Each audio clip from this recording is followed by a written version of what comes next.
नमस्कार, मैं हूं शिवम और आप देख रहे हैं मुजफ्फरपुर 18। अभी 9 तारीख को मकरंदपुर लक्ष्मण नगर पंचायत के मकरंदपुर गांव में, जो कि गायघाट ब्लॉक में पड़ता है मुजफ्फरपुर ज़िला में, यहां पे कुछ ही दिन पहले 9 तारीख को छत गिर गई थी, जिसके कारण 3-4 बच्चे घायल हो गए थे। और यहाँ पे प्रिंसिपल साहब बोल रहे हैं कि जो हम लीग के ऊपर भेज दिए हैं, अभी तक कोई कार्रवाई नहीं हुई है। और ग्रामीणों का भी एक आक्रोश है, जो ऐसा बार बार होता है कि वो खिड़की गिर रहा है तो कहीं छत गिर रहा है। बहुत सारा बात है अंदर में, हम आपको अंदर जाके दिखाएंगे और यहाँ के ग्रामीणों से भी बात करेंगे जो क्या क्या यहाँ पे कमी है। बताइए सर। देखिए सर, यहाँ पर तो सबसे बड़ी समस्या है कि कोई निगरानी नाम का चीज़ें नहीं है। आज से 5 दिन पहले जो है ऊपर का छत जो है लमसम 10 बच्चे की वो सर पे गिरा, 1-2 भर्ती भी हुआ। बच्चा स्वस्थ है ना?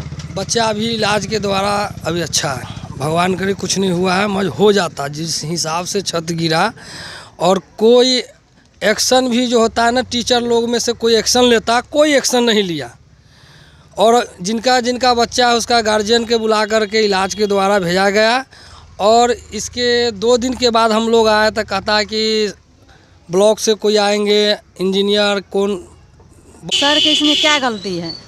मान लीजिए घर ही गिर जाएगा, इसमें तो कुछ नहीं कर सकता है। इसमें सरकार का गलती नहीं है, सिस्टम के गलती है। हाँ, तो सिस्टम की गलती ही है।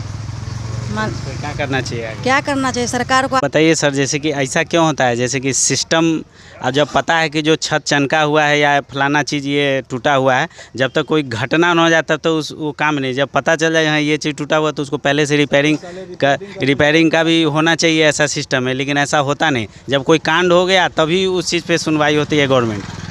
इसी को कहा जाता है ना कि अनदेखी। जब तक कि आप उस काम को देख रहे हैं और उसको फिर देखने के बाद भी उस पर एग्री नहीं होते हैं तो उसको अनदेखी कहा जाता है। आप छत चनका हुआ था, एकाएक तो नहीं गिर गया, छत चनका हुआ था पहले से। उस पर अगर सभी लोग पहले से तैयार रहते, पहले से उस पर इंजीनियर को इसकी जवाबदेही तो यहाँ के जो प्रभारी होंगे उन्हीं का होगा ना, यहाँ के प्रभारी का, जो स्कूल का देख रेख करे। हाँ, और समाज के बच्चे पढ़ते हैं तो समाज के लोगों का भी दायित्व है कि उस पर अगर प्रभारी नहीं कर रहे हैं तो समाज का बच्चा उसमें मर जाएगा।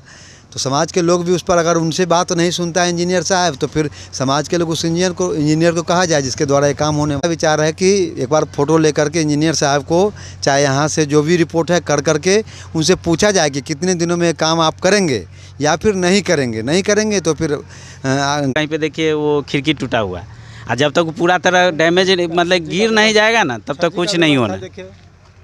हाँ सर, जो छत की जो ऊपर से परत गिरी थी तो उसमें बच्चे लोग को भी चोट आया था। बिल्कुल। तो क्या बच्चा स्कूल आ रहा है? बिल्कुल आ रहा है स्कूल। और उसके पेरेंट्स लोगों से मेरी मुलाकात हुई है, मैं बुला के पूछा हूँ। 2 दिन मेरे यहाँ बच्चे, एक बच्चे मात्र 2 दिन नहीं आए, तीसरे दिन उसके पेरेंट्स के साथ बच्चे आए और बच्चे हमारे बर कक्ष में बैठे हुए हैं और व्यवस्थित व्यवस्था में है। दवा थोड़ी खानी पड़ी है, चोट लगी है, स्वाभाविक है कि हम इस जगह हैं तो चोट लगेगा। और उस पर छत पर जल जमाव होता है, इसकी सूचना मैं पूर्व से ही अपने विभागीय पदाधिकारी को दे चुका हूं। जिस तिथि को यह घटना घटी है, दैनिक जागरण में भी इस बात का संज्ञान लिया गया और पत्रकार महोदय के द्वारा दैनिक जागरण में भी सूचना दी गई। जिसके बाद उससे पहले जिस दिन छत गिरा है उस दिन मैंने प्रखंड शिक्षा पदाधिकारी को रिटर्न में दिया। फिर उसके बाद जिला शिक्षा पदाधिकारी महोदय के आदेशानुसार DPO SS के द्वारा इंजीनियर JE BEP गायघाट जो हैं, गायघाट के जो JE हैं वो मुजफ्फरपुर के, वो आकर के मेरे विद्यालय का आकलन किए। उनको भी हम रिटर्न में दे चुके हैं। 20 तारीख तक का समय लिया गया है हमसे। 20 तारीख के बाद मेरे यहाँ वेंडर नियुक्त होगा और कार्य प्रारंभ किया जाएगा। 20 तारीख तक, 20 सात तक इंजीनियर साहब के द्वारा मौखिक आदेश दिया गया कि 20 तक आपका काम फाइनल करके हम प्रारंभ करवाएंगे। जो भी टूटा फूटा हुआ है रिपेयरिंग, वो भी नहीं, सिर्फ छत का जो गिरा वो ही नहीं, पूरे छत की मरम्मत, पूरे छज्जी की मरम्मत, पूरे खिड़की टूटा हुआ है उसका मरम्मत, क्योंकि लोहे का है। जहाँ तहाँ टूट फूट जो भी है सो सारी मरम्मत, मेरे किचन सेट की मरम्मत, सभी मरम्मत उसमें अंकित है। जो यहाँ लिखा हुआ है, छत मरम्मत, भवन की खिड़की छज्जा का मरम्मत, भवन के फर्श का मरम्मत, किचन सेट के खिड़की नया एवं भवन का मरम्मत। अब विद्युतीकरण कराना जी, सारे चीज़ों का उल्लेख मैंने रिटर्न में करके 12/7 के डेट में जेई महोदय को 5:30 बजे शाम को नापने के बाद मैं दिया हूँ, क्योंकि 4:35 में मेरे यहाँ आए थे। जो साल में जो रिपेयरिंग के लिए जो कुछ मुआवजा जो आता है उसके लिए तो अभी तक कोई मुआवजा जी नहीं हुआ नहीं। मुआवजा नहीं मिला है। हम बोलेंगे बोलें। डेवलपमेंट की जो राशि आती है 23-24 की आई, जिससे विद्यालय के भवन पूर्व से जर्जर थे, उनको मरम्मत कराते हुए रंग पेंट और दीवार लेखन जो आपके सामने लौक रहा है, इसकी प्रक्रिया अध्यक्ष और विद्यालय शिक्षा समिति के समक्ष रहते हुए कराया गया है। पूर्व में वही कारण है जो 2 फीट में ही प्लास्टर गिरा है, क्योंकि लोकल मिस्त्री के द्वारा यह कहा गया कि 2 से 3 महीना ही यह प्लास्टर चलेगा। ये स्पष्ट वे में है, क्योंकि छत पर जल जमाव होता है। अच्छा, ये जब वो बोल दिए कि जो 2 से 3 महीना ही प्लास्टर चलेगा, तो आपको नहीं लगा कि जो इस पे बोलना चाहिए जो नहीं, उसके बावजूद मैं उनके कहने के बाद जब काम करा लिया, पेंट करा लिया, तो फिर मैंने विभाग को सूचित किया कि मेरे छत का रिपेयरिंग अविलंब करावें। लेकिन उस समय तत्काल प्रभाव से एक मिस्त्री ने ऐसा भी कहा कि यार 10 महीना भी चल सकता है अगर अधिक पानी नहीं लगेगा तब।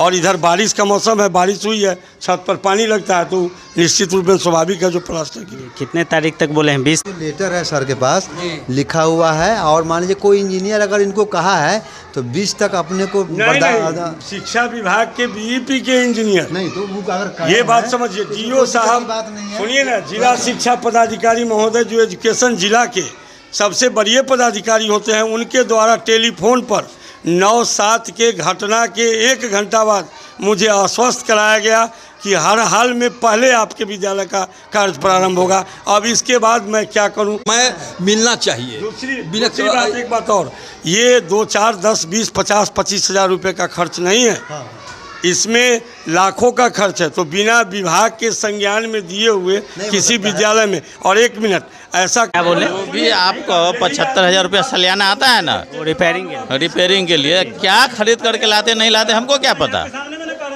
आप पता करने का कोशिश करते हैं तो यहाँ तो भाई यहाँ जो है ना, अरे आप कह रहे हैं, आरोप जो लगा रहे हैं, आप 20 बोरा सीमेंट 1 टेलर बालू यही भेजे हैं। कौन भेजा है? ये अध्यक्ष के ये बोलते हैं कि हमको पता नहीं है। यही पूछिए ना कि नहीं भेजा है। एक मिनट और इसके साथ ही मिस्त्री जाके चेक किए हैं कि नहीं? एक मिनट सुनिए, आप पहले सर अस्थिर हो जाइए।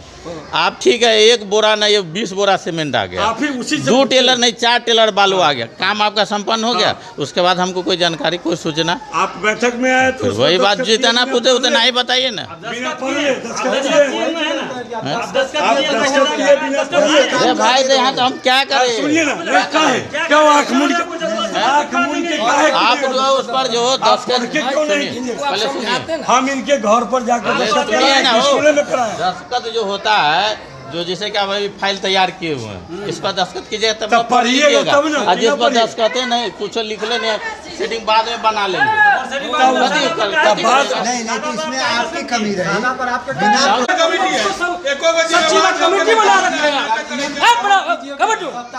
जो घर से निकलने वाला नहीं है उसको सचिव बना देता है। और कौन सचिव है? कमेटी उसको बुलाइए ना, यहाँ अभी कहाँ आ गया? आप बुलाइएगा ना। ये अध्यक्ष इधर आइए, आप इधर आइए। अध्यक्ष है, कितना दिन आए हैं स्कूल में देखने, और किस चीज के मांग में खोजी करते हैं अध्यक्ष?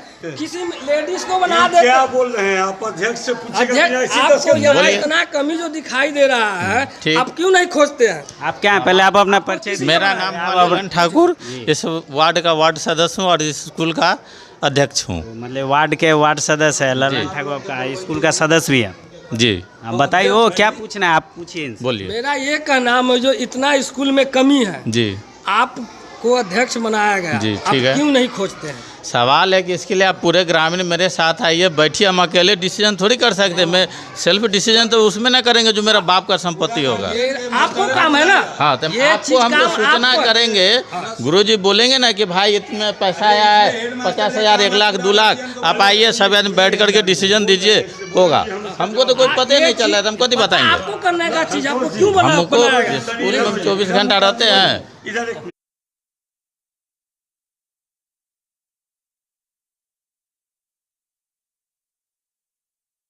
कहाँ यहाँ के रसोईया संघ की जो महिलाएं जो खाना बनाती हैं उनका कहना है कि जो गैस चूल्हा और सिलेंडर मिला हुआ है तब पर भी बिना फॉर्मेलिटी के चलते ये सब है, गैस चूल्हा सिलेंडर फॉर्मेलिटी है, तब पर उसके बाद भी लकड़ी पे खाना बनता है, जो कि धुआं धक्कर कितना हो रहा है जान रहे हैं।